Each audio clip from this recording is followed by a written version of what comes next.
Happy birthday. ಖುಷಿಯಾಗಿ ಜನ್ಮದಿನದ ಆರ್ಥಿಕ ಶುಭಾಶಯ ಗೆಳೆಯ. ನಿನ್ನ ಮನುಷ್ಯಗಳೆಲ್ಲ ಕೂಡಿ ಬರಲಿ. ಆದರೆ ಲೆಟರ್ ವಿಷಯ ಏನು ಅದನ್ನ ನೋಡು. ಶುಭಾಗಲಿ. ಅಯ್ಯೋ ಮರ್ತಿ ಬಿಟ್ಟೆ ಸಾಹೇಬ್ರೆ. ಬಂದೇ ಒಂದ್ ನಿಮಿಷ ಬಂದೆ. ಎಲ್ಲಿ ಹೊರಟಿಯಮ್ಮ? ರೂಮಲ್ಲಿ. ಟೈಮ್ 12 ಆಯ್ತು. ಅಜಿತ್ ಬರ್ಡೇನು ಮುಗೀತು. ಈಗ ಇನ್ನೊಬ್ರ ಬರ್ಡೇನು ಇದೆ. ಮಾವ, ಮನಸ್ವಿನಿ ಬರ್ಡೇ ಅಂತ ಎಲ್ರಿಗೂ ಗೊತ್ತಿದೆ ಅಲ್ವಾ? ಹೌದು, ಅದೆಲ್ಲ ಕರೆಕ್ಟು ಅಜಿತ. ಆದ್ರೆ ಇವತ್ತು ನನ್ನ ಮನಸ್ವಿನಿ ಬರ್ಡೇ ಜೊತೆ ನನ್ನ ಮಗಳ ತರ ಭೂಮಿ ಬರ್ಡೇ ಕೂಡ ಅಲ್ವಾ? ಹೌದಲ್ವಾ? ಹೋದ ವರ್ಷ ನಾವ್ ಮನಸ್ವಿನಿ ಹುಟ್ಟಿದಬ್ಬಕ್ಕೆ ಅಂತ ಆಶ್ರಮಕ್ಕೆ ಹೋಗಿದ್ವಲ್ಲ, ಅಲ್ಲಿ ಭೂಮಿ. ಹೌದಕ್ಕ. ಹುಟ್ಟುಹಬ್ಬದ ಶುಭಾಶಯಗಳು. 100 ಕಾಲ ಚೆನ್ನಾಗಿ. ದೊಡ್ಡ ಸಾಹೇಬ್ರೆ, ನಂಗೆ ಆಶೀರ್ವಾದ ಮಾಡಿ. ತಗೊಂಡ್ ಬಾ. ಈ ತರದ ಐಡಿಯಾ ಎಲ್ಲ ನಿಂಗೆ ಕಾಣೋದು ಅಲ್ವಾ? ರೆಡಿ? ಹ್ಯಾಪಿ ಬರ್ಡೇ ಭೂಮಿ. ಏನಾಯ್ತು ನಿಂಗೆ? ಅಲ್ಲ, ಎಲ್ರು ಹಾಗೆ ವಿಶ್ ಮಾಡಿದ್ರು ಅವ್ರಿಗೇನು ರಿಪ್ಲೈ ಮಾಡಿದ್ರೆ ಹಾಗೆ ಬಂದ್ಬಿಡಿಯಲ್ಲ. ನಿನ್ನೆ ಕೇಳ್ತಿರೋದು ಏನಾಯ್ತು ಅಂತ. ದಯವಿಟ್ಟು ನನ್ನ ಪಾಡಿಗೆ ನಾನು ಇರೋದಕ್ಕೆ ಸ್ವಲ್ಪ ಹೊತ್ತು ಬಿಟ್ಬಿಡಿ. ಏನಾಯ್ತು? ಯಾಕೆ ಹೀಗೆ ಮಾತಾಡ್ತಿದ್ಯಾ? ಏನಾಯ್ತು ಅಂತ ಸರಿಯಾಗಿ ಹೇಳು. ಸಾಹೇಬ್ರೆ, ಎಲ್ರು ಮುಂದೆ ಅಳ್ಳೋದಕ್ಕೆ ಇಷ್ಟ ಇರ್ಲಿಲ್ಲ, ಅದಕ್ಕೆ ಬಂದ್ಬಿಟ್ಟೆ. ಅಳ್ಳದ? ಯಾಕೆ? ಅಪ್ಪ ಅಮ್ಮ ನೆನಪಾದ್ರ? ಹೋದ ವರ್ಷ ನಾನು ಹುಟ್ಟಿದ ಬಗ್ಗೆ ಅಪ್ಪ ಇನ್ನೂ ಬದುಕಿದ್ರು ಸಾಹೇಬ್ರೆ. ಆದ್ರೆ ನಾನೀಗ ಅಪ್ಪನ್ ನೋಡೋಣ ಅಂದ್ರು ಅವ್ರ ನನಗ್ ಸಿಗೋದಿಲ್ಲ.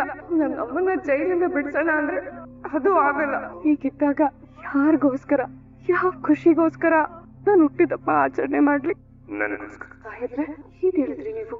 ಭೂಮಿ, ನೀನ್ ಯಾಕೆ ಹೀಗಿದೆ ಅಂತ ಯಾರು ಹೇಳೋದೇ ಬೇಡಮ್ಮ. ಎಲ್ಲಾ ಪರಿಸ್ಥಿತಿಗಳಿಗೂ ಅದರದೇ ಆದ ಕಾರಣ ಇದ್ದೇ ಇರುತ್ತೆ. ಆದ್ರೆ ನಮ್ಮ ಕಾರಣಗಳು ಬೇರೆಯವ್ರ ಮನಸ್ಸಿಗೆ ನೋವು ತರಬಾರ್ದು ಅಂತ ತೋರಿಸ್ಕೊಟ್ಟವಳೆ ನೀನು. ಈಗ ನೀನೇ ಹೀಗ್ ಮಾಡಿದ್ರೆ ಹೇಗೆ? ಹೌದು ಭೂಮಿ, 25 ವರ್ಷದಿಂದ ನನ್ ಮಗ ಅವ್ನ್ ಬರ್ಡೇ ದಿನ ಒಂದಿನನು ಮನ್ಸಾರೆ ನಕ್ಕವನಲ್ಲ, ಕೊನೆ ಪಕ್ಷ ಮಾತು ಆಡ್ತವನಲ್ಲ.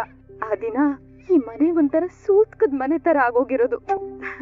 ಅಂತ ಮನೇಲಿ ಇವತ್ ಹಬ್ಬ ಆಚರಿಸ್ತಿದ್ಯಾ ಅಂದ್ರೆ ಅದಕ್ಕೆ ಕಾರಣ ನೀನು ಭೂಮಿ. ಒಂದ್ ರೀತಿ ಹೇಳ್ಬೇಕು ಅಂದ್ರೆ ನೀನು ಈ ಮನೆ ದೇವತೆ. ಅತ್ತೆ. ಹೌದು ಭೂಮಿ, ಅಕ್ಕ ಇರೋದನ್ನೇ ಹೇಳ್ತಾ ಇದ್ದಾಳೆ. ಪ್ರೀತಿಲಿರೋ ಶಕ್ತಿನೇ ಅಂತದಲ್ವಾ. ನಮ್ಮನ್ನೆಲ್ಲ ನಗೋ ಹಾಗೆ ಮಾಡಿ ನೀ ಮಾತ್ರ ಅಳ್ತಾ ಇದ್ರೆ ನಮ್ಮನ್ನ ನೋಡೋದಕ್ಕಾಗುತ್ತಾ ಭೂಮಿ? ದಯವಿಟ್ಟು ಇದು ಒಂದೇ ಒಂದ್ ವಿಷಯದಲ್ಲಿ ನನ್ನ ಬಲವಂತ ಮಾಡಕ್ ಹೋಗ್ಬೇಡಿ. ಕೈ ಮುಗ್ದು ಕೇಳ್ಕೊತೆ. ಅದಕ್ಕೆ ಏನಾಯ್ತು? ನಿಮ್ ಬರ್ಡೇನ ನಾವ್ ಸೆಲೆಬ್ರೇಟ್ ಮಾಡೋದು ನಿಂಗೆ ಇಷ್ಟ ಇಲ್ವಾ? ನಚ್ಚಿ ಕೇಳ್ತಾ ಇರೋದಕ್ಕೆ ಉತ್ತರ ಕೊಡು. ಭೂಮಿಗೆ ನಿಜವಾಗ್ಲೂ ಇಷ್ಟ ಇಲ್ಲ ಅಂದ್ರೆ ಅವಳನ್ನ ಬಲವಂತ ಮಾಡ್ಬೇಡ. ನೋಡಮ್ಮ ಭೂಮಿ, ಇವತ್ತು ನನ್ನ ಮಗಳು ಮನಸ್ವಿನಿ ಬರ್ಡೇ ಕೂಡ. ಅವಳ ಪ್ರತಿ ಬರ್ಡೇಗೂ ನಾವು ಮಂಡ್ಯಲ್ಲಿರೋ ಆಶ್ರಮಕ್ಕೆ ಹೋಗಿ ಅಲ್ಲಿರೋ ಮಕ್ಕಳಿಗೆಲ್ಲ ಹೊಸ ಬಟ್ಟೆ, ಸ್ಕೂಲ್ ಬುಕ್ಸು, ತಿನ್ನೋದಕ್ಕೆ ಸಿಹಿ ತಿಂಡಿಗಳು, ಹಾಗೆ ಸ್ವಲ್ಪ ದುಡ್ಡು, ಇದನ್ನೆಲ್ಲ ಕೊಟ್ಟು ಬರೋದು ಪದ್ಧತಿ. ಈ ಸಲನು ಹಾಗೆ ಮಾಡೋಣ ಅಂತ ಅನ್ಕೊಂಡ್ವಿ. ನಿನಗೇನು ಅಭ್ಯಂತರ ಇಲ್ಲ ಅಂದ್ರೆ ಅಟ್ಲೀಸ್ಟ್ ನಮ್ಗಳ ಜೊತೆ ಅಲ್ಲಿಗಾದ್ರೂ ಬರ್ತೀಯಾ? ಖಂಡಿತವಾಗ್ಲೂ ಬರ್ತೀನಿ ದೊಡ್ಡ ಸಾಹೇಬ್ರೆ. ಆ ಮಕ್ಳಿಗೆಲ್ಲ ನನ್ ಕೈಯಾರೆ ಕಚಾಯ ನಾನೇ ಮಾಡ್ತೀನಿ. ರಜಿತ, ಈ ಹುಡುಗಿಯರು ಯಾವ ಕಾರಣಕ್ಕೆ ಬೇಜಾರಾಗ್ತಾರೆ, ಯಾವ ಕಾರಣಕ್ಕೆ ಸಂತೋಷ ಆಗ್ತಾರೆ ಅಂತ ಒಂದು ಗೊತ್ತಾಗಲ್ಲ ಕಣೋ. ಈ ಚಿತ್ರ ಕರೆಕ್ಟ್ ಆಗಿ ಹೇಳಿದ್ರಿ ಸತ್ಯಣ್ಣ. ಅದನ್ನ ತಿಳ್ಕೊಳ್ಳೋದ್ರಲ್ಲೇ ಅರ್ಧ ಜನ್ಮ ಹೋಗ್ಬಿಡುತ್ತೆ. ಪುಣ್ಯ, ಆ ದೇವರು ನನ್ನನ್ನ ಸಿಂಗಲ್ ಆಗಿಟ್ಬಿಟ್ಟ. ಸರಿ, ನನ್ನೊಂಚೂರು ಕೆಲಸ ಇದೆ, ನಾನು ಅದನ್ನ ಮುಗಿಸ್ಕೊಂಡ್ ಬರ್ತೀನಿ. ಬರ್ತೀನಿ. ಅತ್ತೆ, ಕಜಾಯಕ್ ಬೇಕಾಗಿರೋ ಐಟಮ್ಸ್ ಎಲ್ಲ ಇದೆಯಾ ಅಂತ ನಾನು ನೋಡ್ಕೊಂಡ್ ಬರ್ತೀನಿ. ಅದಕ್ಕಿನ್ನೂ ಟೈಮ್ ಇದೆ. ಅಮ್ಮ ನೀನ್ ನಡಿ. ಶ್ರವಣ ಬಾರು. ನಚ್ಚಿ ಮೊದ್ಲು ನೀನ್ ನಡಿ ಆಚೆ. ಅಲ್ಬಾರ್ ಜಾಣೆ. ಅದೇನು ಕಜ್ಜಾಯ ಮಾಡೋದಕ್ಕೆ ಏನೇನ್ ಐಟಮ್ ಇದೆ ಅಂತ ಚೆಕ್ ಮಾಡ್ಬೇಕು ಅಂದಲ್ಲ. ಬಾ. ಅಲ್ಲ, ನಿನಗ್ ನೀನ್ ಏನ್ ಅನ್ಕೊಂಡಿದ್ಯಾ ಅಂತ? ಅರೆ, ಏನಾಯ್ತು ನಿಮ್ಗೆ? ಬರ್ತ್ಡೇನ ಸೈಲೆಂಟ್ ಆಗಿ ಸೆಲೆಬ್ರೇಟ್ ಮಾಡ್ಕೊಂಡ್ಬಂದು ನನ್ ಮುಂದೆ ವೈಲೆಂಟ್ ಆಗಿ ಆಡ್ತಿದ್ದೀರಾ? What happened? ವೈ? ನನ್ ಬರ್ಡೇ ಮುಗ್ದೋದ್ರು ಲೆಟರ್ ಕೊಡ್ಲಿಲ್ವಲ್ಲ. ನನ್ ಮೇಲಿರೋ ಫೀಲಿಂಗ್ಸ್ ನ 2 ಅಕ್ಷರದಲ್ಲಿ ಗೀಚ್ ಕೊಡೋದಕ್ಕೆ ನಿಂಗೆ ಅಷ್ಟೊಂದು ಕಷ್ಟ ಆಗಿತ್ತಾ? ಅಲ್ಲ, ನಾನೇ ನನ್ ಬಯೋಗ್ರಫಿ ಬರ್ಕೊಡು ಅಂತ ನಾ ಕೇಳಿದ್ದೆ ನಿನ್ಗೆ. ಅಟ್ಲೀಸ್ಟ್ ನನ್ ಮೇಲಿರೋಂತ ಫೀಲಿಂಗ್ಸ್ ನ 4 ಲೈನ್ ಅಲ್ಲಿ ಬರ್ಕೊಡು ಅಂತ ಹೇಳ್ದೆ. Just 4 line. ಅದನ್ನು ಬರ್ಕೊಡೋದಕ್ಕಾಗಿಲ್ಲ ಅಂದ್ರೆ ಏನ್ ಅರ್ಥ? ಏಯ್ ಹಲೋ, ಮನೆ ಹಂಚ್ ಎಗ್ರೋ ತರ ಬಡ್ಕೊಂತಿದೀನಿ. ನೀನ್ ಬೆಡ್ಶೀಟ್ ಮಾಡಿಸ್ತಾ ಇರ್ತೀಯಲ್ಲ, ಮಾತಾಡು. ಲೆಟರ್ ಎಲ್ಲಿ? ಯಪ್ಪಾ, ಮೈಕ್ ಹಾಕ್ಬಿಟ್ಟಿದ್ದಾರೆ ಅನ್ಸುತ್ತೆ ನಮ್ಮ ಅತ್ತೆ ನಿಮ್ಗೆ. ಇನ್ನೆರಡು ಮಾತಾಡಿದ್ರು ನೀನ್ ಸ್ಪೀಕರೇ ಹೋಗ್ಬಿಡ್ಬೇಕು, ಆ ತರ ಕಿರಿಸ್ತೀನಿ ಹೇಳ್ತಾ ಇದೀನಿ. ಲೆಟರ್ ಅಲ್ಲ ಸಾಹೇಬ್ರೆ, ಇದನ್ನ ನಾನು ಎಲ್ರು ಮುಂದೆ ಕೊಡೋದಕ್ಕಾಗತ್ತಾ? ಆಗೋದಿಲ್ಲ. ಎಲ್ಲಾ ಲೆಟರ್ಸ್ ನ ಎಲ್ರು ಮುಂದೆ ಕೊಡೋದಕ್ ಆಗೋದಿಲ್ಲ. ಈ ಲೆಟರು ಅಷ್ಟೇ. ಇದಕ್ಕೊಂದು ಗತ್ತು, ಗಾಂಭೀರ್ಯ, ಗೌಪ್ಯ ಎಲ್ಲಾನು ಇದೆ. ಇದನ್ನ ನೀವು ಒಬ್ರೆ ನೆಮ್ಮದಿಯಾಗಿರುವಾಗ ಓದ್ಕೊಳ್ಳಿ, ಸರಿನಾ? ಆಮೇಲೆ ನೋಡಿ, ತುಂಬಾ ನಿದ್ರೆ ಬರ್ತಿದೆ, ಸುಮ್ಮನೆ ಕೊಯ್ಯ ಅನ್ಬೇಡಿ. ಪ್ರೀತಿಯ ಸಾಹೇಬ್ರಿಗೆ ನನ್ನ ಮನದಾಳದ ಮಾತುಗಳನ್ನು ಈ ಬಿಳಿ ಹಾಳೆ ಮೇಲೆ ಅಚ್ಚುತ್ತಿದ್ದೇನೆ, ಅಚ್ಚುಕಟ್ಟಾಗಿ ಓದಿ. ನಾವಿಬ್ರು ಮದ್ವೆ ಆದಾಗ ಈ ಮದ್ವೆ ಬರೀ ಒಂದು ಕಮಿಟ್ಮೆಂಟ್ ಅಂತ ಅನ್ಕೊಂಡಿದ್ದೆ. ಆದ್ರೆ ಹೋಗ್ತಾ ಹೋಗ್ತಾ ನಮ್ಮಿಬ್ರ ಮಧ್ಯೆ ಒಂದು ಒಳ್ಳೆ ಸ್ನೇಹ ಶುರುವಾಯ್ತು. ಆದ್ರಿಂದ ಒಬ್ರ ಮೇಲೊಬ್ರಿಗೆ ಗೌರವ ಹೆಚ್ಚಾಯ್ತು. ಕಾಂಟ್ರಾಕ್ಟ್ ಮದ್ವೆ ಆಗಿರೋ ಗಂಡ ಹೆಂಡತಿ ನಡುವೆ ಬೆಳೆದ ಸ್ನೇಹ ಯಾಕೋ ಪ್ರೀತಿ ಮಾಡಿ ಅಂತ ಹೇಳೋ ಲೆವೆಲ್ಗೆ ತಂದ್ಬಿಡ್ತು. ಮದ್ವೆ ಯಾಕೆ, ನಿಜವಾದ ಮದ್ವೆ ಆಗಿರ್ಬಾರ್ದಿತ್ತು ಅಂತ ನಾನೇ ಎಷ್ಟು ಸಾರಿ ನನ್ನೇ ನಾನು ಕೇಳ್ಕೊಂಡಿದ್ದೆ. ನನಗೆ ನಿಮ್ ಮೇಲೆ ಪ್ರೀತಿ ಹುಟ್ಟುಬಿಟ್ಟಿದೆ ಅಂತ ನಾನೇ ಅನ್ಕೋಬಿಟ್ಟಿದ್ದೆ. ಆದ್ರೆ ಅದು ನಿಜ ಅಲ್ಲ ಸಾಹೇಬ್ರೆ. ನಾನೇ ಒಂದೊಂದು ಕ್ಷಣ ಕನ್ಫ್ಯೂಷನ್ ಅಲ್ಲಿದ್ದೆ ಅಷ್ಟೇ. ಆಮೇಲೆ ಒಂದು ಸಾರಿ ನನಗೆ ಕ್ಲಿಯರ್ ಆಯ್ತು, ಸಾಹೇಬ್ರು ನನಗೆ ಬೆಸ್ಟ್ ಫ್ರೆಂಡ್ ಅಂತ. ಆದ್ರೆ ನನ್ಗೀಗ ನಿಮ್ ಬಗ್ಗೆ ಇರೋದು ಬರೀ ಗೌರವ, ಸ್ನೇಹ ಅಷ್ಟೇ. ಈ ಸ್ನೇಹ ಕೊನೆಯವರೆಗೂ ಇರ್ಬೇಕು ಅಂತ ನಾನು ದೇವ್ರ ಹತ್ರ ದಿನನಿತ್ಯ ಬೇಡ್ಕೊಂಡು. ಇಂತಿ ನಿಮ್ಮ ಸ್ನೇಹಿತೆ ಭೂಮಿ. ಹ್ಯಾಪಿ ಬರ್ತ್ಡೇ ಸಾಹೇಬ್ರೆ. ಆ ಲೆಟರ್ ಬಗ್ಗೆ ತುಂಬಾ ಕನ್ಸ್ ಕಟ್ಕೊಂಡಿದೆ ಸತ್ಯನ. ಅದ್ರಲ್ಲಿ ನನ್ ಬಗ್ಗೆ ತುಂಬಾ ಬರ್ದಿರ್ತಾಳೆ. ಅದು ನನ್ ಪಾಲ್ಗೆ ಬರೀ ಲವ್ ಲೆಟರ್ ಅಲ್ಲ, ನನ್ನ ಲೈಫ್ ಲೆಟರ್ ಅನ್ಕೋ. ಆದ್ರೆ ಭೂಮಿ ನಿಜವಾಗ್ಲೂ ತನಗ್ ತಾನೇ ಮೋಸ ಮಾಡ್ಕೋತಿದ್ದಾಳಂತ ನನಗನ್ನಿಸ್ತು. ಅವಳೇ ಮೋಸ ಹೋಗ್ತಿದ್ದಾಳೋ ಅಥವಾ ನಾನೇ ಮೋಸ ಹೋಗ್ತಿದ್ದೀನೋ ಗೊತ್ತಾಗ್ತದೆ. ಇಲ್ಲಿ ನಾನೊಂದು ತಪ್ಪು ಮಾಡ್ಬಿಟ್ಟೆ. ವಂಶನ ಕರ್ಸೋ ಜಾಗದಲ್ಲಿ ಯಾವ್ದಾದ್ರು ಒಂದು ಹುಡುಗಿನ ಕರ್ಸಿದ್ರೆ ಚೆನ್ನಾಗಿರ್ತಿತ್ತು. ಭೂಮಿಯಾಗ ಕರ್ಗ್ ಹೋಗ್ಬಿಡ್ತಿತ್ತು. ಸತ್ಯನ ಏನ್ ಮಾತಾಡ್ತಿರಲ್ ನೀವು? ಆ ಭೂಮಿ ಮನ್ಸಲ್ಲಿ ಇಲ್ದಿರೋ ಪ್ರೀತಿನ ಹುಟ್ಸೋದಕ್ಕೆ ನನ್ ಹಿಂದೆ ಹುಡುಗಿನ್ ಬಿಡದ? ಅಲ್ಲ, ಆತರ ಕೆಟ್ಟ ಬುದ್ಧಿ ಯಾಕೆ ಅಂತ. ನಿಮ್ದು ಒಳ್ಳೆ ಕಥೆ ಆಯ್ತು. ಅಲ್ಲಪ್ಪ, ಇದನ್ನ ಕೆಟ್ಟ ಬುದ್ಧಿ ಅಂತ ಯಾಕೆ ಅನ್ಕೊಳ್ತಿ? ಒಂದು ನ್ಯಾಯಯುತ ಸಮಸ್ಯೆ ಬಗೆಹರಿಬೇಕು ಅಂದ್ರೆ ಒಂದು ಸಣ್ಣ ತಪ್ಪು ಮಾಡಿದರೆ ತಪ್ಪಲ್ಲ ಅಂತ ದೊಡ್ಡವರೇ ಹೇಳಿದ್ದಾರೆ. ಆ ನಿಟ್ಟಿನಲ್ಲಿ ಹೇಳಿದ್ದಷ್ಟೇ ನಾನು. ಅಂದ್ರೆ ಒಂದು ಹುಡುಗಿ ನಿನ್ ಹಿಂದೆ ಸುತ್ತಾ ಇದ್ರೆ ಅದನ್ನ ಭೂಮಿ ನೋಡಿ ಜಲಸ್ ಆಗಿ ಅಸೂಯೆ ಅಸಲಿ ಹುಟ್ಟಿ ಅವಳೇ ನಿನ್ಗೆ ನೇರವಾಗಿ ಪ್ರಪೋಸ್ ಮಾಡ್ತಿದ್ಲೇನೋ? ಯಾಕಂದ್ರೆ ಹೆಣ್ಮಕ್ಳೇ ಹಾಗೆ ಅಲ್ವಾ, ಅವ್ರು ಇಷ್ಟಪಟ್ಟಿದ್ದು ಯಾರ ಕೈ ಸಿಗಬಾರ್ದು ಅನ್ನೋದು. ಯೋಚನೆ ಮಾಡು.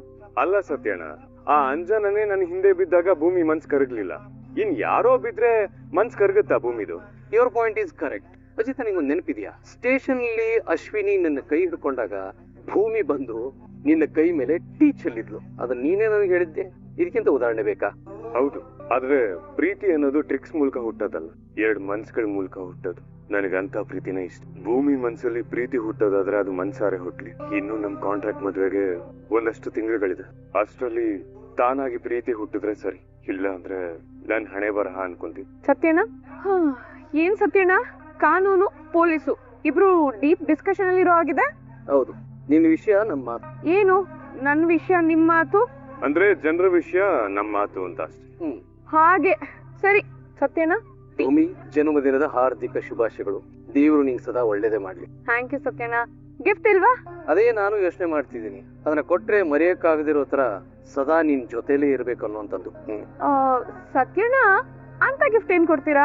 ಅಜಿತ್, ಅಯ್ಯೋ ಹೋಗಿ ಸತ್ಯಣ್ಣ, ಯಾವಾಗ್ಲೂ ತಮಾಷೆನೆ ನಿಮ್ಗೆ. ಮೊದ್ಲು ಟೀ ಕುಡೀರಿ. ಅಂದ ಹಾಗೆ ನಿಮ್ ಹುಡುಗನಿಗೆ ಲೆಟರ್ ಕೊಟ್ಟೆಂತೆ? ನಮ್ ಹುಡ್ಗಂಗ? ಓ, ನಮ್ ಸಾಹೇಬ್ರಿಗ ಕೊಟ್ಟೆ. ಅಚ್ಚರಿ ಸಾಹೇಬ್ರೆ, ನಾನ್ ಕೊಟ್ಟಿದ್ ಕಾಗ್ದ ಓದಿದ್ರಾ? ನಿಮ್ಮನ್ನ ನೋಡಿದ್ರೇನೆ ಗೊತ್ತಾಗುತ್ತೆ ನಾನ್ ಕೊಟ್ಟಿರೋ ಕಾಗ್ದನ ಓದಿದೀರಾ ಅಂತ. ಯಾಕೆಂದ್ರೆ ಇಷ್ಟು ಸಮಾಧಾನವಾಗಿ ನಿಂತಿದ್ದೀರಲ್ಲ. ಸಾಹೇಬ್ರೆ, ನಾನು ಇನ್ನೂ ಏನಾದ್ರೂ ಬರಿಬೇಕಿತ್ತಾ? ಬೇಡ, ಅದೇ ತುಂಬಾ ಆಯ್ತು. ಥ್ಯಾಂಕ್ ಯು ಸಾಹೇಬ್ರೆ.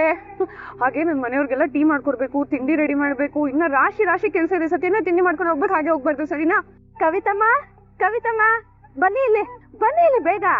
ಇವತ್ತು ನಮ್ ಭೂಮಿ ಹುಟ್ಟಬ್ಬ ಅಂತ ಹೇಳಿದ್ನಲ್ಲ, ಫೋನ್ ಮಾಡಿ ಶುಭಾಶಯ ಹೇಳೋಣ. ಹಲೋ ಲಕ್ಷ್ಮಕ್ಕ. ಭೂಮಿ ಹುಟ್ಟ ಹಬ್ಬದ ಹಾರ್ದಿಕ ಶುಭಾಶಯಗಳು. ನಿಮ್ಗೆ ದೇವ್ರು ಆರೋಗ್ಯ ಆಯುಷ್ ಎಲ್ಲ ಕೊಟ್ಟು ಚೆನ್ನಾಗಿತ್ತಿರ್ಲಿ. ಥ್ಯಾಂಕ್ ಯು ಅಕ್ಕ. ಭೂಮಿ, ಇವತ್ತು ನೀನ್ ನಮ್ಮ ಮನೆಗ್ ಬರ್ಬೇಕು. ಸರಿ, ನೋಡೋಣ ಅಕ್ಕ. ನೋಡೋಣ ಎಲ್ಲ ಇಲ್ಲ, ಬರ್ಲೇಬೇಕು ಅಷ್ಟೇ. ಶುಭಾಶಯ ಹೇಳ್ತೀರಾ? ಭೂಮಿ, ಕವಿತಮ್ಮನು ಶುಭಾಶಯ ಹೇಳ್ತಾರಂತೆ, ಕೊಡ್ತೀನಿ ನೋಡು, ಮಾತಾಡಿ. ಹಲೋ ಕವಿತಮ್ಮ, ದೀರ್ಘಾಯುಷ್ಮಾನ್ ಭವ. ಕೊಡಿ ಇಲ್ಲಿ. ಭೂಮಿ, ನೀನ್ ನಮ್ಮನೆ ಬರ್ತೀಯ ತಾನೆ? ನಾನು ಕವಿತಮ್ಮ ಕಾಯ್ತಾ ಇರ್ತೀವಿ. ಲಕ್ಷ್ಮಿ ಅವ್ರೆ, ಭೂಮಿ ಒಬ್ಳೇ ಅಲ್ಲ, ನಾವು ನಿಮ್ ಮನೆಗ್ ಬರ್ತೀವಿ. ಅಯ್ಯೋ ಅಮ್ಮ, ನೀವ? ಅದು ನಮ್ಮನೆಗೆ ಯಾಕೆ ಬರ್ಬಾರ್ದಾ? ಹಾಗಂತಲ್ಲ, ಬಡೂರ್ ಮನೆಗೆ ನೀವು. ಲಕ್ಷ್ಮಿ ಅವ್ರೆ, ನೀವ್ ಈ ರೀತಿ ಎಲ್ಲ ಮಾತಾಡ್ಬಾರ್ದು. ನಾವೆಲ್ರು ಒಂದೇ ಮನೆಯವ್ರಿದ್ದ ಹಾಗೆ. ಸರಿ, ಸಂಜೆ ನಾವೆಲ್ರು ನಿಮ್ ಮನೆಗ್ ಬರ್ತೀವಿ. ಕವಿತಾ ಅವ್ರನ್ನ ನೋಡ್ದ ಹಾಗಾಗತ್ತೆ. ಅಯ್ಯೋ ಬೇಡ ಅತ್ತೆ, ಬೇಡ. ನಾವು ಲಕ್ಷ್ಮಕ್ಕನ್ ಮನೆಗೆ ಹೋಗೋದ್ ಬೇಡ. ಯಾಕೆ ಹೋಗೋದ್ ಬೇಡ? ಸಾಹೇಬ್ರೆ, ಮನಸ್ವಿನಿ ಅವ್ರ ಬರ್ತಡೇ ಅಲ್ವಾ ಇವತ್ತು, ಅದಕ್ಕೆ ದೊಡ್ಡ ಸಾಹೇಬ್ರು ಆಶ್ರಮಕ್ಕೆ ಹೋಗೋಣ ಅಂತ ಅನ್ಕೊಂಡಿದ್ದಾರೆ. ನಾವೆಲ್ರು ಮನೆಯವರು ಆಶ್ರಮಕ್ಕೆ ಹೋಗೋಣ. ಆ ಮಕ್ಕಳ ನಗುವಿನಲ್ಲಿ ನಮ್ ದೊಡ್ಡ ಸಾಹೇಬ್ರು ಮನಸ್ವಿನಿ ಅವ್ರ ನಗು ನೋಡ್ತಾರೆ. ನನ್ನಿಂದಾಗಿ ಅದ್ ತಪ್ಪೋಗೋದ್ ಬೇಡ, ಅದಕ್ಕೆ ಹೀಗ್ ಮಾಡ್ಬೋದು. ಲಕ್ಷ್ಮಕ್ಕ, ಕೇಳಿಸ್ತಿದ್ಯಾ? ನಾವೆಲ್ರು ಈ ಕಡೆಯಿಂದ ಅನಾಥಾಶ್ರಮಕ್ಕೆ ಬರ್ತಾ ಇದೀವಿ, ನೀವಿಬ್ರು ಅನಾಥಾಶ್ರಮಕ್ಕೆ ಬಂದ್ಬಿಡಿ, ನಾವೆಲ್ಲರೂ ಅಲ್ಲಿ ಒಟ್ಟಿಗೆ ಸಿಗ್ಬಹುದು, ಸರಿನಾ ಅಕ್ಕ? ಹಾಗೆ ಆಮೇಲಿಂದ ನಾನು ನಿಮಗೆ ಫೋನ್ ಮಾಡಿ ಅಡ್ರೆಸ್ ಹೇಳ್ತೀನಿ, ಸರಿನಾ? ಸರಿ ಭೂಮಿ, ಆಯ್ತು. ಸರಿ ಅಕ್ಕ. ಭೂಮಿ, ನನಗೂ ಅನಾಥಾಶ್ರಮಕ್ಕೆ ಹೋಗೋದು ನೆನಪಿತ್ತು, ಆದ್ರೆ ನೀನೊಬ್ಳನ್ನೇ ಕಳ್ಸಿದ್ರೆ ನೀನು ನಿಮ್ಮ ಅಪ್ಪ ಅಮ್ಮನ್ ನೆನೆಸ್ಕೊಂಡು ಕೊರಗ್ತೀಯ ಅಂತ ಆ ರೀತಿ ಹೇಳ್ದೆ ಅಷ್ಟೇ. ನೀನು ನನ್ ತಮ್ಮನ್ ಬಗ್ಗೆ ಇಷ್ಟು ಯೋಚನೆ ಮಾಡ್ತೀಯಲ್ಲ, ಥ್ಯಾಂಕ್ಸ್ ಭೂಮಿ. ಅತ್ತೆ, ನೀವ್ ನನ್ ಹೀಗೆ ಹೊಗಳ್ತಾ ಇದ್ರೆ ನನ್ ಕಜ್ಜಾಯ ಮಾಡೋದ್ನೇ ಮರ್ತೋಗ್ತೀನಿ ಅಷ್ಟೇ. ಅಯ್ಯೋ ಹೌದಲ್ವಾ, ನಾನು ಪುಳಿಯೋಗ್ರೆ ಮೊಸರನ್ನ ಎಲ್ಲ ಮಾಡ್ಬೇಕು. ಬ್ರೋ, ಇವ್ರು ಹೇಳೋ ಅಷ್ಟು ಅಡ್ಗೆನೆಲ್ಲ ಇವ್ರಿಬ್ರೇ ನಮ್ಮ ಅಡ್ಗೆ ಮನೇಲಿ ಮಾಡಕ್ ಆಗಲ್ಲ. ಅದಕ್ಕೆ ಅಡ್ಗೆ ಮಾಡೋದು ಬೇಡ್ವೇನೋ? ಇಲ್ಲ ಮದರ್ ಇಂಡಿಯಾ, ನಾವೆಲ್ಲ ಸೇರಿ ನಿಮ್ಗೆ ಅಡ್ಗೆ ಮಾಡೋದಕ್ಕೆ ಹೆಲ್ಪ್ ಮಾಡ್ತೀವಿ, ಏನ್ ಬ್ರೋ? ಎಸ್, ನಿನ್ನ ಕೈಯಿಂದ ಮಾಡಿದ ಕಜ್ಜಾಯದ ಘಮ ಬೇಡುತ್ತಿದೆ ನನ್ನ ಹೃದಯ ಸಂಗಮ. ನೀನೇನಾದ್ರೂ ನನಗೆ ಮೊದ್ಲೇ ಸಿಕ್ಬಿಟ್ಟಿದ್ರೆ. ಈಗಾಗಿರೋ ಮದ್ವೆ ಮೊದ್ಲೇ ಆಗಿರೋದು. ಭೂಮಿ, ನೀನ್ ಯಾಕೆ ಇಷ್ಟೊಂದು ಒಳ್ಳೆಯವಳು? ಒಂದ್ ವೇಳೆ ಕಜ್ಜಾಯ ಸೀದೋಗಿದ್ರೆ ಕೆಟ್ಟವಳಾಗ್ತಿದ್ಲ, ನೀನು ರೊಮ್ಯಾನ್ಸ್ ಮಾಡ್ಬೋದು. ಅಲ್ವೋ ನಚ್ಚಿ, ಸತ್ಯ, ಇಬ್ರು ಸೇರ್ಕೊಂಡು ನನ್ ಮಗನ ಎಷ್ಟು ಗೋಳು ಹುಯ್ಕೋತಾ ಇದ್ದೀರಾ ನೀವು? ಹಂಗ್ ಕೇಳಮ್ಮ, ಕೈಲಿರೋ ಸೋಟ್ನ ತಲೆ ಮೇಲೆ ಹಾಕೋ ಹೇಳ್ತೀನಿ, ನನ್ನ ಸುಮ್ನೆ ಗೋಳಿಕೊಂತಾರೆ. ಹಲೋ ಹಲೋ, ಸ್ವಲ್ಪ ಬೇಗ ಬೇಗ ಟೈಮ್ ಆಗ್ತಿದೆ. ಮೈದು, ನಿನ್ ಸಿಸ್ಟರ್ಸ್ಗೆ ಲೊಕೇಶನ್ ಶೇರ್ ಮಾಡ್ದ್ಯಾ? ಡನ್ ಅದಕ್ಕೆ. ಸಿಸ್ಟರ್ಸ್ ಯಾಕೆ? ಹೇಳೋದ್ ಮರ್ತೋಗಿದ್ದೆ, ಇವತ್ತು ಅನಾಥಾಶ್ರಮದಲ್ಲಿರೋ ಮಕ್ಕಳಿಗೆ ಫ್ರೀ ಹೆಲ್ತ್ ಚೆಕಪ್ ಮಾಡಿಸ್ತಾ ಇದೀವಿ, ಅದಕ್ಕೆ ಪ್ರತಿ ವಾರನೂ ನಮ್ ಟೀಮ್ ಹೋಗಿ ಅಲ್ಲಿ ಹೆಲ್ತ್ ಚೆಕಪ್ ಮಾಡತ್ತೆ. ಗ್ರೇಟ್ ಕಲಾನಚಿ, ನಿಜವಾಗ್ಲೂ ನೀನು ಅಜಿತಮ್ಮ ಅಂತ ಪ್ರೂವ್ ಮಾಡ್ತಿದ್ಯಾ? ಇಬ್ರು ನನ್ ಮಕ್ಳೆ, ಒಳ್ಳೇದಾಗ್ಲಿ. ಪಲ್ಲವಿ, ಗಿಡದಲ್ಲಿ ಸ್ವಲ್ಪ ಕಬ್ಬೇನ್ ಸೊಪ್ಪು ಕಿತ್ಕೊಂಬ ಹೋಗು. ಭೂಮಿ, ನೀನು ಚಿಕ್ಕದಾಗಿ ಒಂದ್ ಪ್ಲೇಟ್ ಒಂದ್ ಕಪ್ಪು ತಗೊಂಬ, ದೇವ್ರ ಮುಂದೆ ಪ್ರಸಾದಕ್ಕಿಡೋಣ. ಬೇಗ ಹೋಗು, 1 ನಿಮಿಷ ಅತ್ತೆ. ಇನ್ನು ಸ್ವಲ್ಪ ಹಾಕು, ಗೊಜ್ಜಾಕು. ಬೇಗ ಬೇಗ ಮುಗಿಲಿಲ್ಲ ಅಂದ್ರೆ ಲೇಟ್ 1 ನಿಮಿಷ ಬರ್ತೀನಿ. ಅತ್ತೆ ತಗೊಳ್ಳಿ. ಇದಕ್ಕೆ ಕಜ್ಜಾಯ ಹಾಕು. ಏನು ನೋಡ್ತಾ ನಿಂತಿದ್ಯಾ? ಬೇಗ ನೀರ್ ತಗೊಂಡ್ ಹೋಗು. ನೋಡ್ತಾ ನಿಂತ್ಕೋತಾನೆ, ಎಲ್ಲ ಹೇಳ್ಕೊಡ್ಬೇಕು ಇವ್ರಿಗೆ. ನೀವೆಲ್ಲೇ ಇದ್ರು ಆದಷ್ಟು ಬೇಗ ನಿಮ್ಮನ್ನ ಹುಡುಕಿ ಈ ಮನೆಗ್ ಕರ್ಕೊಂಡ್ ಬಂದು ಮಾವನ ಎದುರುಗಡೆ ನಿಲ್ಸಿನತ್ತೆ. ಆ ದೇವ್ರಿರೋದೇ ನಿಜ ಆಗಿದ್ರೆ ಮುಂದಿನ ವರ್ಷ ಇದೇ ದಿನ ಶಾರದತ್ತೆ ಮತ್ತೆ ಮನಸ್ವಿನಿ ನಮ್ಮನೇಲಿ ಇರ್ತಾರೆ. ಅಯ್ಯೋ ಕಗತನ, ಏನಾಯ್ತು ನಿಮ್ಗೆ? ಯಾಕೆ ಹೇಗಾಡ್ತಿದ್ದೀರಾ? ಶಾರದಾ ಮನಸ್ವಿನಿ ಇಬ್ರು ಜೊತೆನೇ ಇದಾರಾ ಅಥವಾ ಬೇರೆ ಬೇರೆ ಇದಾರ ಅಂತ?